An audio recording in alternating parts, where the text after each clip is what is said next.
Hello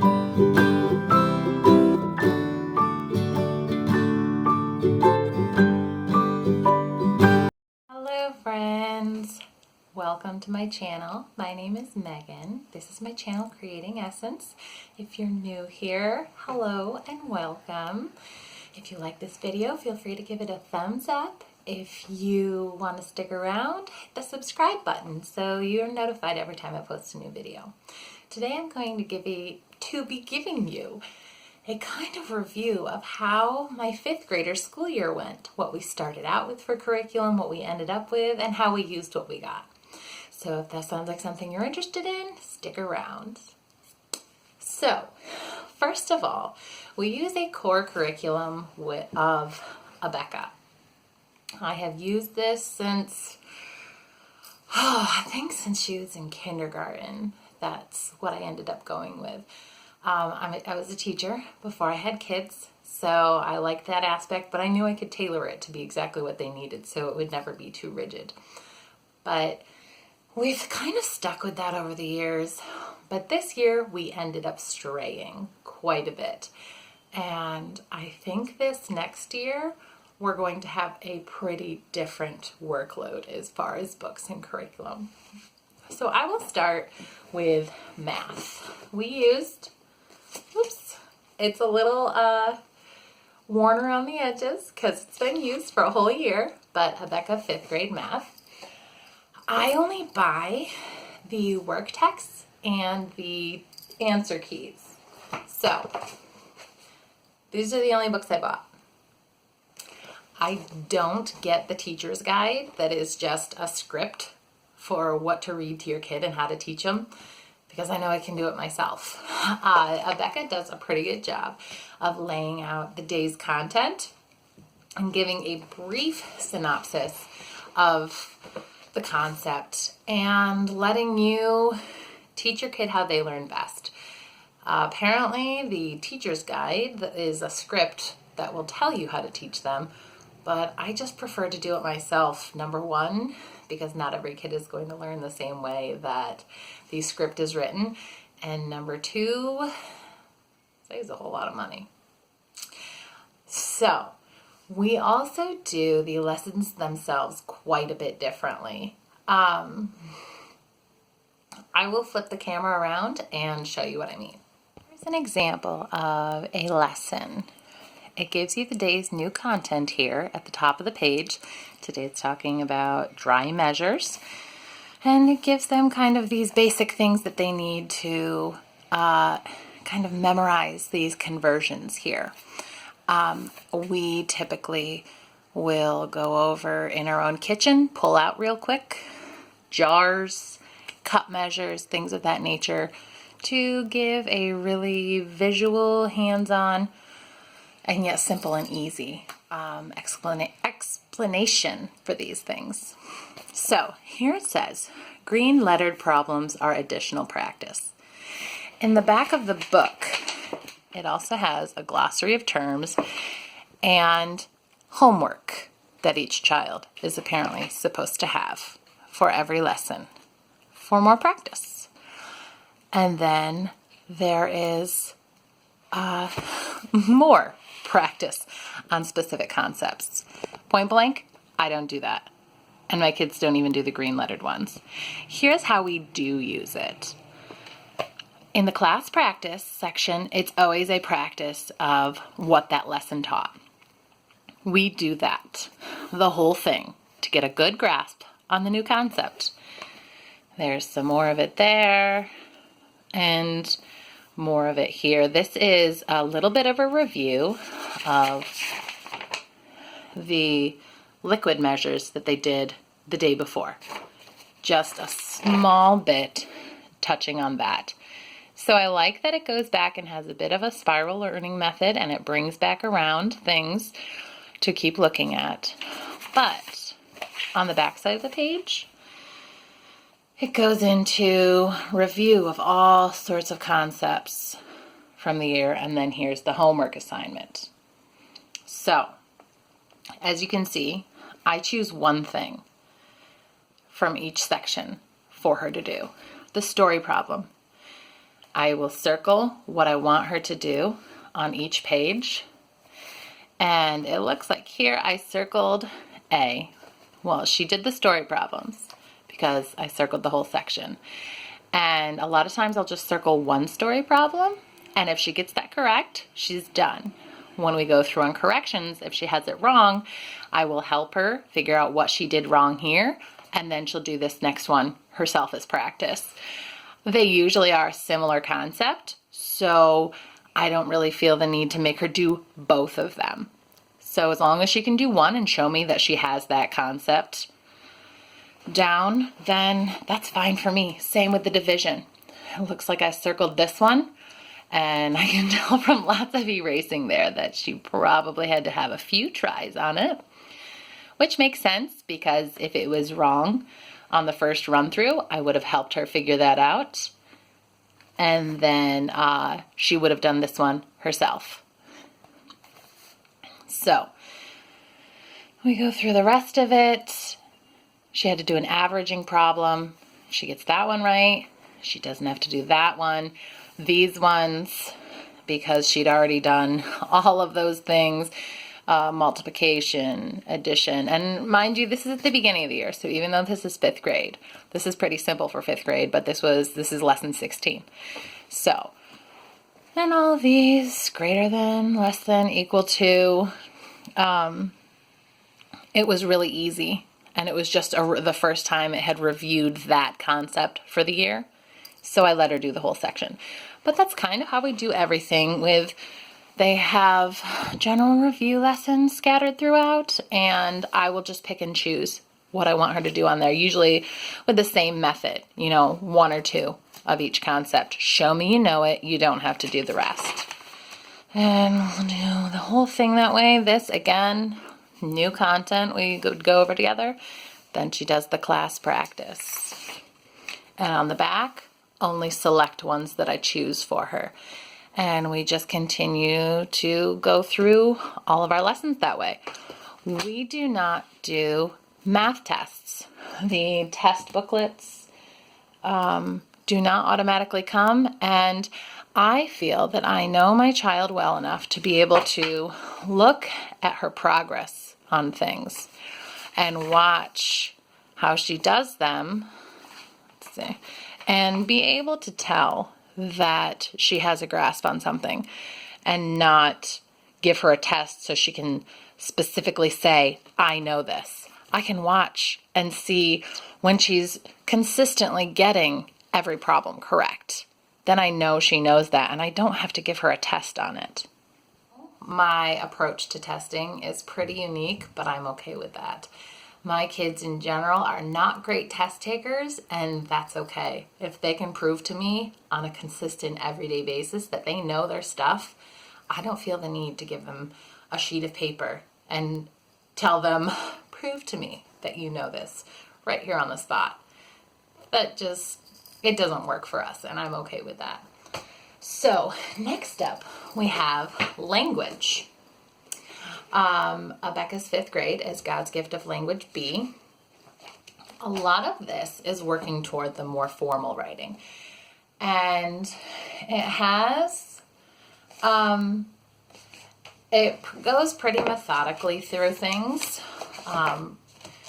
going through proper nouns and just more in-depth things with verbs at work, state of being verbs, doing quotations with formal writing, formal book reports, oral reports, working through library research and teaching them library skills. And a lot of this stuff has already been taught in earlier grades, but they make them dig deeper and expect a little more polished work, like working with the dictionary and thesaurus, and really working through the specifics of grammar. And I can definitely appreciate that. This is another one that I only buy the book and the answer key for the textbook. I do not buy the test books or anything like that, because if she is consistently getting it right and understanding and able to write out sentences and use these concepts properly, I don't feel the need to give her a sheet from a booklet and say, prove it. If she can use it, that proves it to me. So I, for the most part, really like Becca's English Language Arts program. We also do their spelling.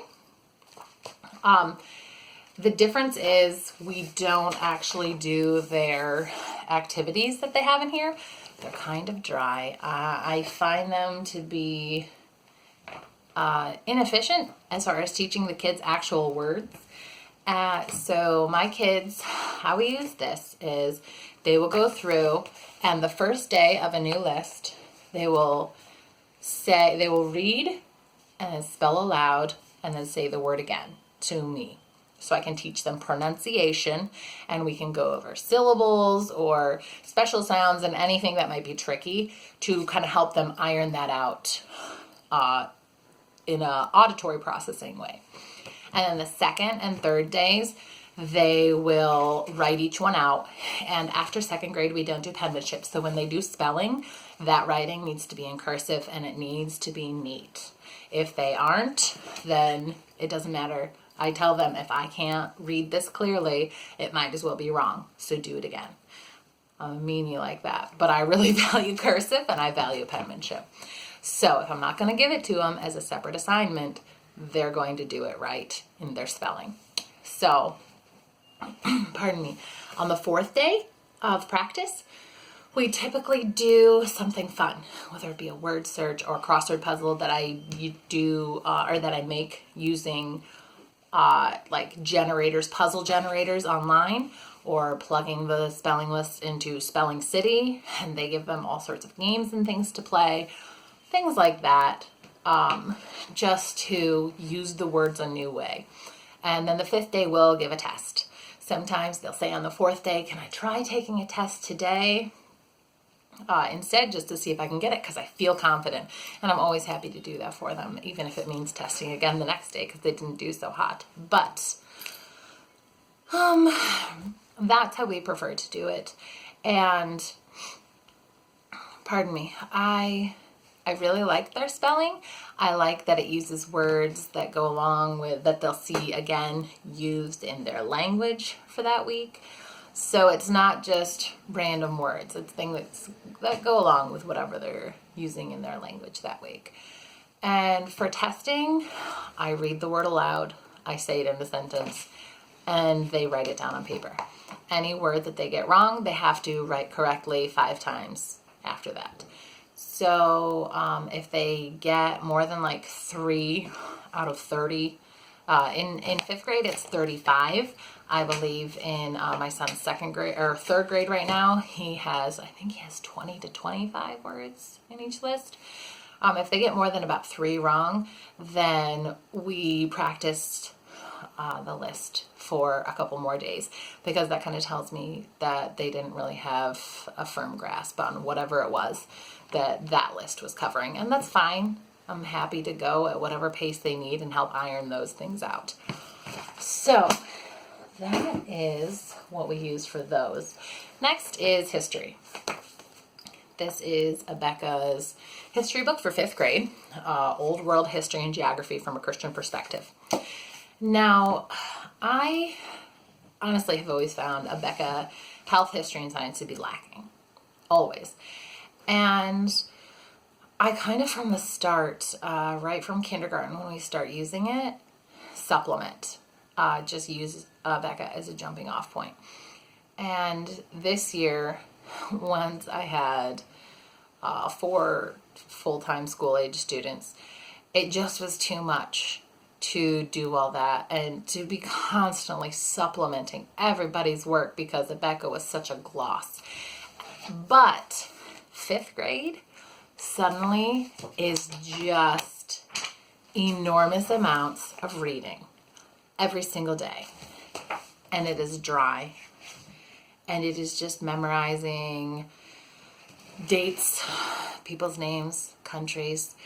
And it's funny because my daughter said, "Oh, I really love history. Can I read my history book?" And I would tell her, sure, go ahead. But then she would say, oh, this is a lot of reading. I'm like, honey, I'm not even giving you today's whole assignment. The reason we stopped using this is because it's just a ton of reading. She is a very good reader, well above grade level, and it would easily take her half an hour or more to do her history every day. And it was funny to me because in the Abeka Facebook group recently, someone asked, her child was in second grade, and she said, when does Abeka history and science and health get interesting? Because this is kind of awful. And everyone said, oh, in third grade, they start getting workbooks, like activity books to go with it. Let me tell you, I have an issue with that concept of fun because the activity books were like, say, a crossword puzzle of the important terms they were supposed to memorize that chapter, or a map for that week that they were supposed to color of whatever region, Mesopotamia or something, that they were coloring for that week, or that they were studying that week. They had to color the map for that. Like, this makes your history curriculum fun? So, if you've watched my homeschool videos for long, you know we now do unit studies for history. This, as well as the lower level histories that I was constantly having to supplement more for every child, got thrown out the window. It did not work for us. Now we do unit studies and we are so much happier. My oldest really digs in and has a lot of fun with it. And health, also Abeka, we also threw it out for the same reason. Not as much reading, a lot lighter reading, but just a glossing that you had to memorize facts from. And that was not fun. For science, we did everyone together and we did Apologia for the second year because science was the same thing as history. It was dry and bland and also inadequate. I had to supplement constantly. Apologia, a little monotonous, a lot of reading. So we ended up doing lap books. I found some lap book resources online from a website called A Journey Through Learning, and I will link that below, for this zoology course, Flying Creatures of the Fifth Day. And that helped a lot because it gave the kids, while I was reading, they were coloring and putting things together and doing stuff in action, listening to me, but also putting their lap books together. And I kind of was dubious as to whether or not they would absorb the information while I was reading to them if they were focused on something else, but they really did. And they had a lot more fun. So the lap books from A Journey Through Learning definitely helped our experience with zoology. And lastly, we have reading. Up until last year was the first year that we broke away from Abeka readers for reading. And they're good little stories with morals, and I get that they go along with the rest of the ELA program through Abeka, but it just wasn't something my kids were interested in. And at that point, by fourth grade, I really wanted my daughter to be reading classic literature that she could, at that point, grasp and enjoy. And I just felt like we were losing valuable time to read all these treasures of literature. So this year's our second year doing basically whatever books she wants. I also have a reading list that if there's nothing in particular that she's interested in getting from the library or a book from our bookshelves for her reading, I will reference that list to get ideas, tell her what the books are about and give her an option, and look for them at the library. And if we can't find them, then I go to eBay or Amazon and look for them used or buy them new on Amazon, which is usually where I find them the least expensive. So far this year, she just finished A Wrinkle in Time. And after she reads each book, she writes a formal book report on it. So that has gone along with her Language B book. When we did our unit study on Pocahontas, I got this book. It is Pocahontas by Joseph Bruchac. And when we did our unit study on William Penn, we got this book, Hostage on the Nighthawk by Dave and Nita Jackson. It's a historical fiction about William Penn. Other books she's read have been The Black Stallion, Clara Barton, and The Family Under the Bridge. There were a few others that I couldn't remember that were things she just picked, like she found at the library and asked if she could use. And I said, yes, that's fine, because the girl reads like crazy. So I'm not going to squelch that. But that is what we did for 5th grade this year. If you have any questions, let me know. If you have any questions about how we use things or anything like that, I would love to chat about it in the comments. Let me know. Yeah, I hope this was informative or helpful to you somehow. I would love to hear what you use for 5th grade, or if you use any of these things in particular. I would love to hear if you did it differently or the same or anything like that. So feel free to give it a thumbs up if you like this video, and I'll see you again soon. Bye-bye, friends.